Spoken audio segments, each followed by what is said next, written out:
Greetings of the day. I am Dr. Simi Garg. I am working as assistant professor in Hansraj Mehla Mahavidyalaya Jalandhar from the last 3 years. I was born on 9th May 1989 in a border area of Punjab, Firozpur. Being born in a very small border area of Punjab and in a middle class family, I could not study in any English medium school. My initial studies started from an Hindi medium school at Firozpur. But these circumstances cannot hold my dreams to become reality. Being a very bright and hard-working student, I was fortunate enough to be a favorite student of my teachers. While studying, I realized that I am very much keen to study science, particularly physics. When English medium was introduced in our school, I was the first student to opt for the English medium. And then I tasted a very different flavor of science. From this, my journey to turn my dreams into reality begins. After doing my graduation, I gave entrance test for MSc Physics at Punjab University Chandigarh and Guru Nanak Dev University Amritsar. As I have already studied the physics from the very basics, this helps me to crack both the entrance exams at Punjab University Chandigarh and Guru Nanak Dev University Amritsar. I scored 10th position in Punjab University Chandigarh entrance exam and second position in Guru Nanak Dev University Amritsar exam. I decided to continue my studies at Punjab University Chandigarh and I got admission in MSc Physics there in 2011 pass batch. The environment and the staff of Punjab University Chandigarh inspired me to look further. There I started preparing for UGC NET. It is worth mentioning here that I cracked the NET exam in my very first attempt when I was a student of 3rd semester of MSc. After completing my post-graduation, I moved to live my another dream and my passion, that is teaching. I was always passionate towards teaching since my teenage. I was selected as a lecturer in Desmaj College for Women, Firozpur in 2011, just a few days after of completing my post-graduation. I was one of the favorite and the most famous teacher among the students. Students like a lot to attend my classes, and this can be understood from a simple fact that the students of different sections, another sections came to my class to attend it even in their free periods. So you can easily see this, that students are there not for their attendance but to study something interesting. In case due to some technical or departmental timetable adjustments, if my class is changed, the students request my HOD and principal to please appoint me in their class. Seeing the faith of students on my way of teaching and my hard work in the departmental activities, my services was regularized from 2014. Being a bright student, having keen interest to study, I put a step forward to live my another dream, that is research. I was highly motivated to do research in the field of signal processing. So I enrolled myself in PhD program in IKG Punjab Technical University Jalandhar in the field of digital signal processing in 2014. In these days, I continued my teaching career along with my research work. In my research work, we modified the error correction scheme used for transmitting the signal from sender to receiver. I submitted my thesis in 2019, but due to some administrative reason and the corona, the viva was held in 2021. I finally defended my thesis successfully in February 2021. Meanwhile, I was selected as assistant professor in physics at Hansraj Mehla Mahavidyalaya on a DPI post, which is one of the most premier institute of Punjab and India. Since last 3 years, I am working as assistant professor here. Here too, I was able to make a place among the students because of my way of teaching. I always encourage students to learn physics from the daily life. Actually, physics is a branch of science which helps us to study the natural phenomena, and hence I feel it is the primary duty of a physics teacher to inculcate these moral to our students so that they can be passionate about the physics. Actually, everything around us is based on physics. We just need to observe. Our observation will make us realize that from sunrise to sunset, every phenomena can be explained in terms of various physics laws. So, we should always be ready and we should always have keen interest to observe the things that are going around us, and we will see that all these can be explained with the help of physics. So, physics is the basic key which can help you to study and desire and to develop something new using its concepts. Thank you. This is all about myself. So I will move to the classroom session. Hello students. So today we will study a very basic topic and very interesting topic, which is photoelectric effect. So what is the photoelectric effect? As the name suggests, it consists of two words. One is photo and second is electric. So what is photo means? You all know that light is composed of very tiny energy particles that are called photons.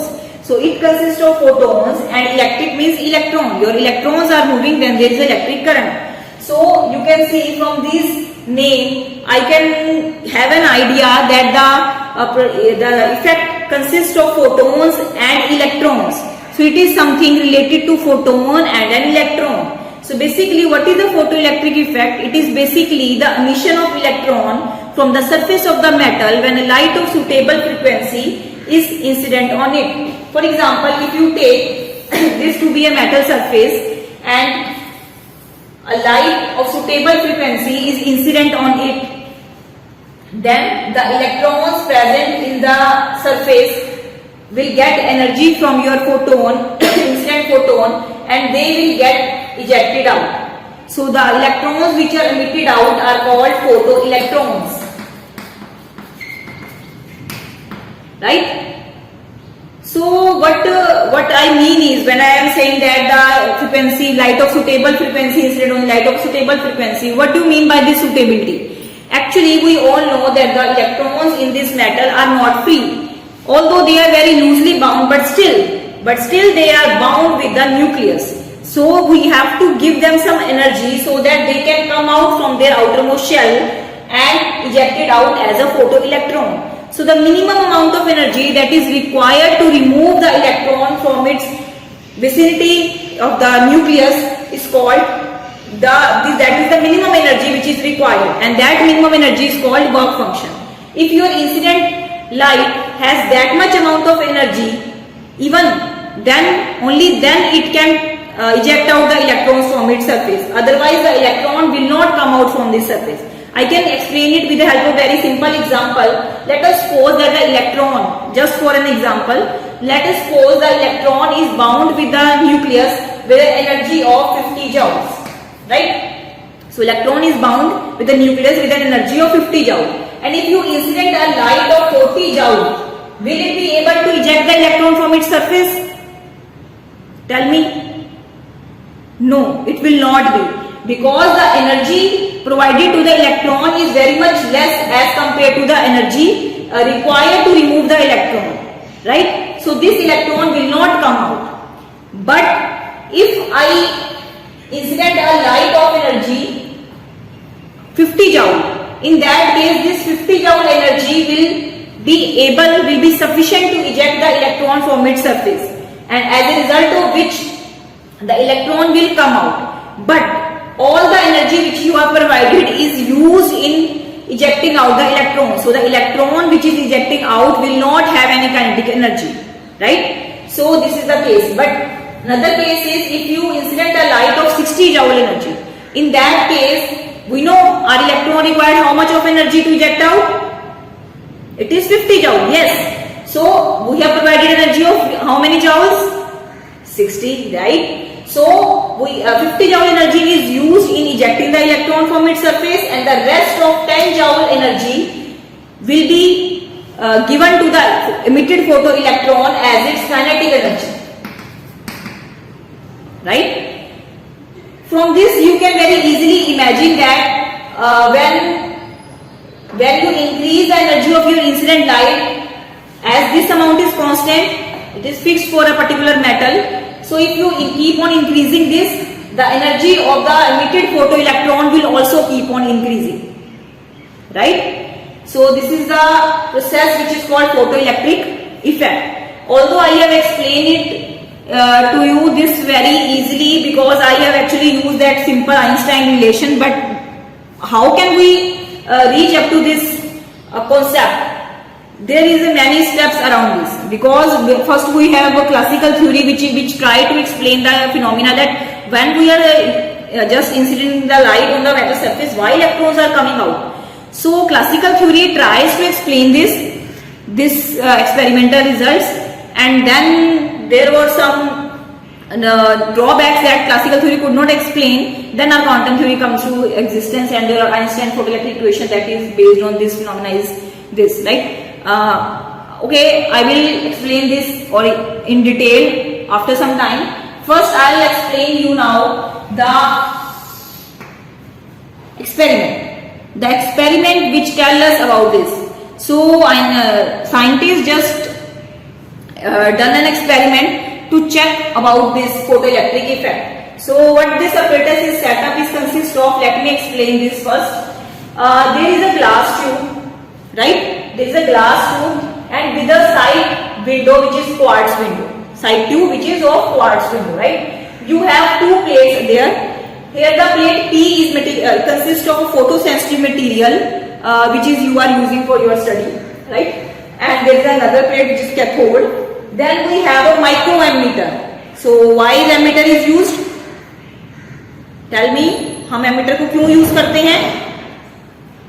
Yes, we use ammeter to find the value of current. We are using a microammeter because the value of current would be very small, right? And after that you can see there is a voltmeter. So what is the function of a voltmeter? Yes, function of a voltmeter is to measure the potential difference.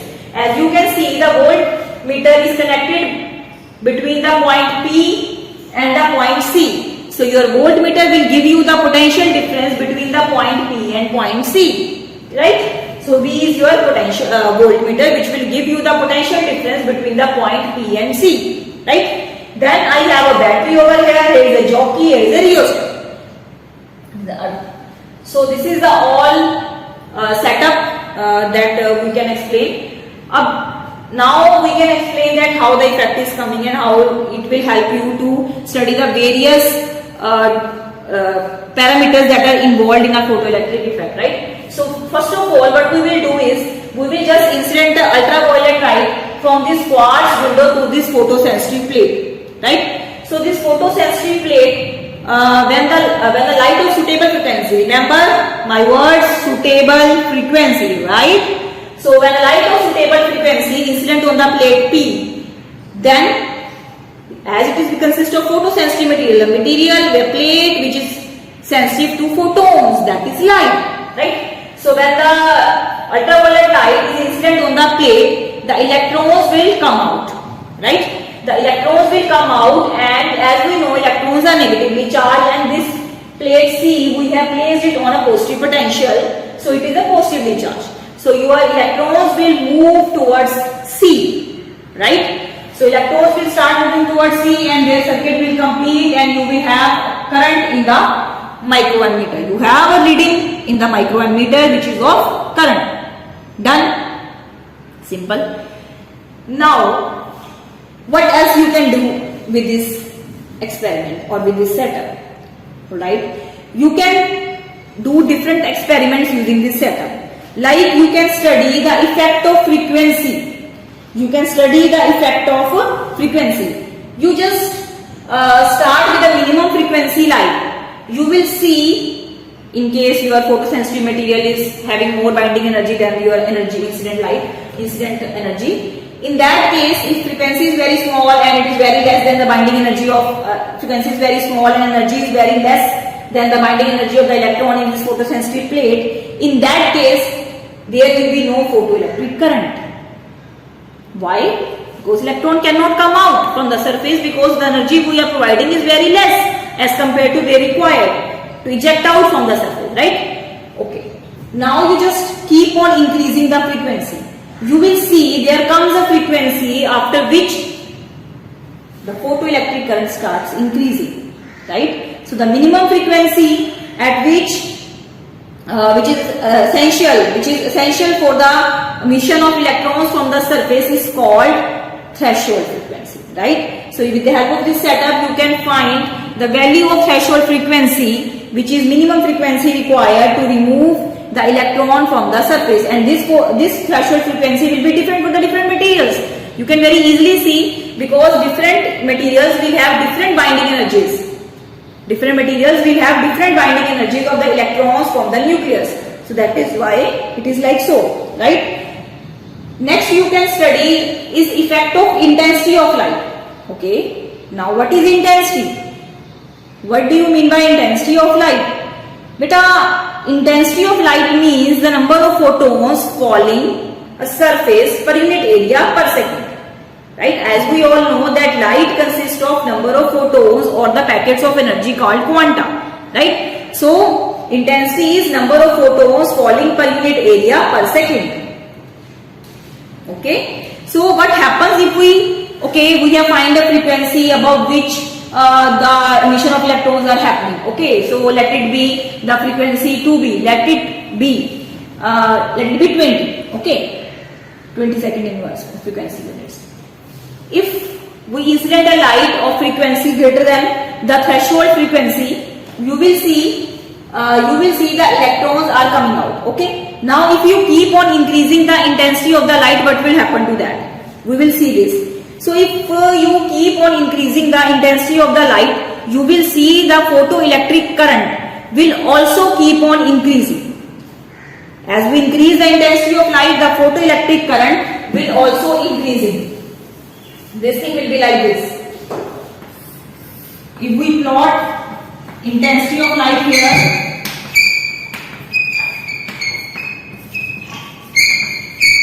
and photoelectric current here.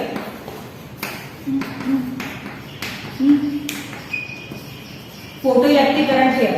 You will see the graph will be a straight line, which is showing that as the intensity of the light is increasing, the photoelectric current is also increasing. Why this is happening, we will explain it after some time.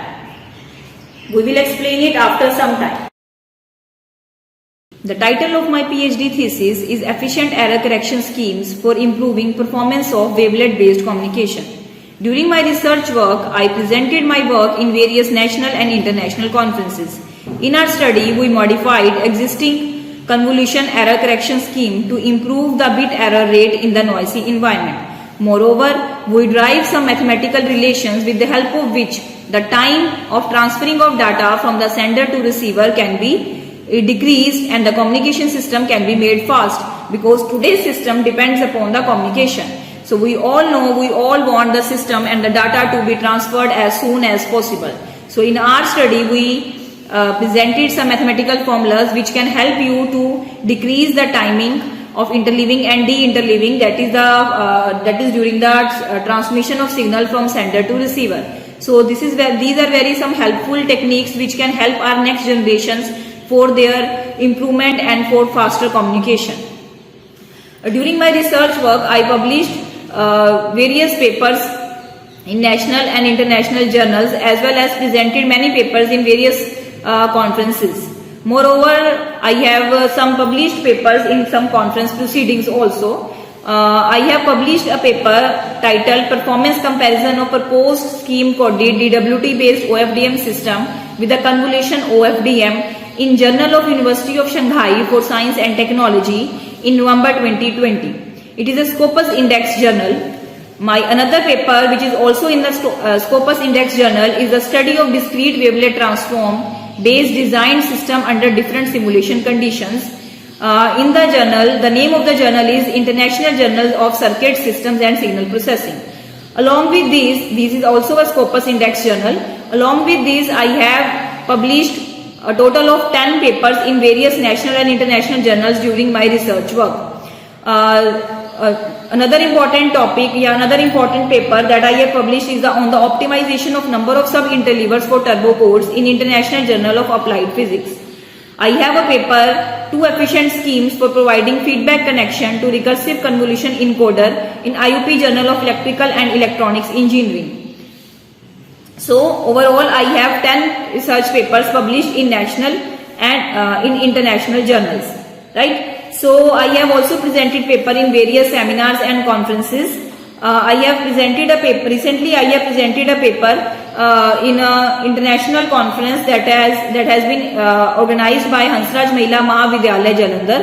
Moreover, I have also presented my research work at various seminars and conferences held at Firozpur, Jalandhar. So there are many research papers that have been presented by during my research work. Moreover, I have attended around 27 national and international conferences, seminars, workshops, so as to enhance my knowledge and to see the world with a wider view. Right? I have recently completed orientation program by the Teaching Learning Center of Ramanjun College, University of Delhi under MHRD. Moreover, I am a member of IAC of our institution and performing, and I am doing initial work from the Innovation Ambassador of MHRD.